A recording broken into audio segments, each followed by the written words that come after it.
رمضان ایک ایسا پاک مہینہ ہے جس میں قرآن پاک نازل ہوا، جس کے اندر لوگوں کے لیے ہدایت اور رہنمائی کی باتیں بتائی گئی ہیں۔ رمضان ایک ایسا مہینہ ہے جس میں ہر مومن کی دعا قبول ہوتی ہے اور اللہ پاک نے ہر مسلمان کے اوپر رمضان کے 30 روزوں کو فرض قرار دیا ہے۔ دوستوں، جیسا کہ آپ سبھی جانتے ہیں کہ رمضان کا مہینہ شروع ہو چکا ہے اور دنیا بھر میں مسلمان اس مہینے کی برکت سے روزے رکھتے ہیں، لیکن کیا کبھی آپ نے سوچا ہے کہ مسلمانوں پر رمضان کے مہینے کے روزوں کو کب فرض کیا گیا، اور کیا ہم سے پہلے والی امتوں پر بھی یہ روزے فرض ہوا کرتے تھے؟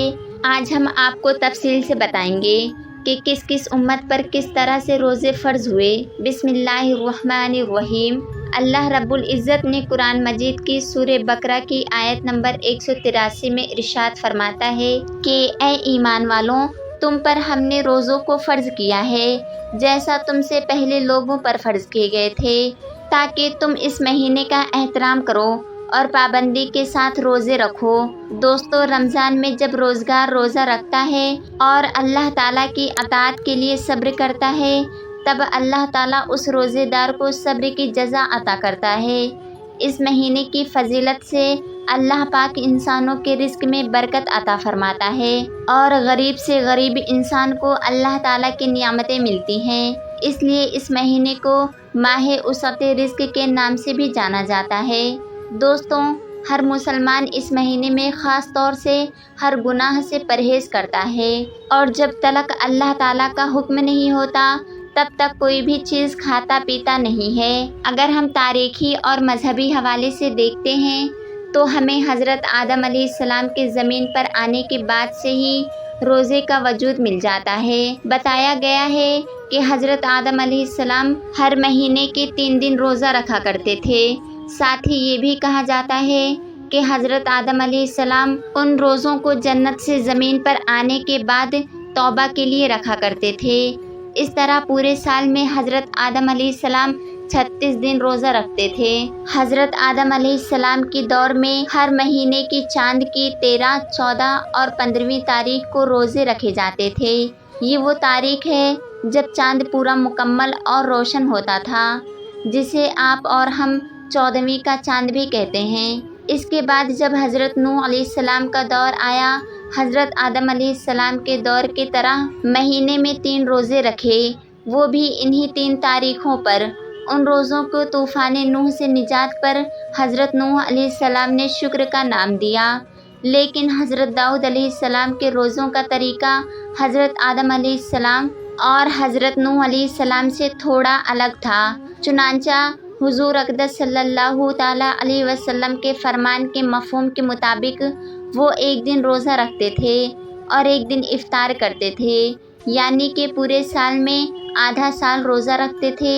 اس کے علاوہ حضرت سلیمان علیہ السلام ہر مہینے میں 9 دن روزے رکھتے تھے، اور یہ روزے مہینے کی شروعات میں 3 دن، مہینے کے بیچ میں 3 دن اور مہینے کے آخر میں 3 دن روزہ رکھا کرتے تھے۔ اس کے علاوہ حضرت ابراہیم علیہ السلام بھی حضرت آدم علیہ السلام کے طریقے کے مطابق روزہ رکھا کرتے تھے، یعنی کہ ہر مہینے میں 3 دن روزے۔ لیکن کئی روایتیں یہ بھی بتاتی ہیں کہ حضرت ابراہیم علیہ السلام پورے مہینے کے روزے رکھا کرتے تھے۔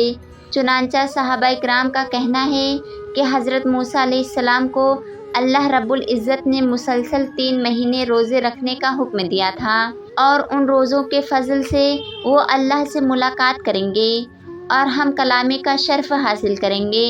اور جب 3 مہینے روزے رکھنے کے بعد اللہ سے ہم کلامی کا دن آیا تو حضرت موسیٰ علیہ السلام کو یہ بات پسند نہ آئی کہ اتنے دن روزہ رکھنے کی وجہ سے میں اپنے منہ کی بو کے ساتھ اللہ سے ملاقات کروں گا، اس لیے انہوں نے ایک پیڑ کی شاخ توڑی اور اس سے مسواک کر لی، لیکن اللہ تعالیٰ کے حکم میں دخل اندازی کرنے کی وجہ سے انہیں 10 دن کے روزے اور رکھنے کا حکم دیا گیا۔ دوستوں، قرآن مجید کے اندر حضرت مریم علیہ السلام کے روزوں کے بارے میں بھی بتایا گیا ہے۔ حضرت مریم رضی اللہ تعالیٰ عنہا کا روزہ کسی کے ساتھ بات چیت نہ کرنے کا تھا، یعنی کہ خاموشی اختیار کرنے کا۔ قرآن مجید کی سورہ بقرہ کی آیت نمبر 183 حضرت آدم علیہ السلام سے لے کر تمام انبیاء اور پھر امام الانبیاء محمد صلی اللہ تعالیٰ علیہ وسلم تک تمام امتوں کو جوڑتی ہیں۔ جیسا کہ ہر امت کے لیے نماز کا حکم کیا گیا تھا، اسی طرح ہر امت پر روزوں کو بھی فرض بتایا گیا ہے۔ پچھلی امتوں کے روزے حالاتوں کے مطابق آج کی امت سے مختلف تھے۔ روزوں کے تعداد اور یہ کب کس وقت کس حالت میں رکھے جائیں گے، ان سب چیزوں میں آج سے فرق تھا۔ رمضان المبارک کے روزے دیگر امتوں پر فرض نہیں تھے، لیکن حضرت محمد صلی اللہ علیہ وسلم کی امت پر رمضان کے روزے فرض و ہجرت کے 1.5 سال بعد مدینہ منورہ میں ہوئے۔ اللہ پاک نے فرمایا ہے کہ ماہ رمضان وہ مہینہ ہے جس میں قرآن کو نازل کیا گیا، جو لوگوں کی ہدایت کرنے والا ہے۔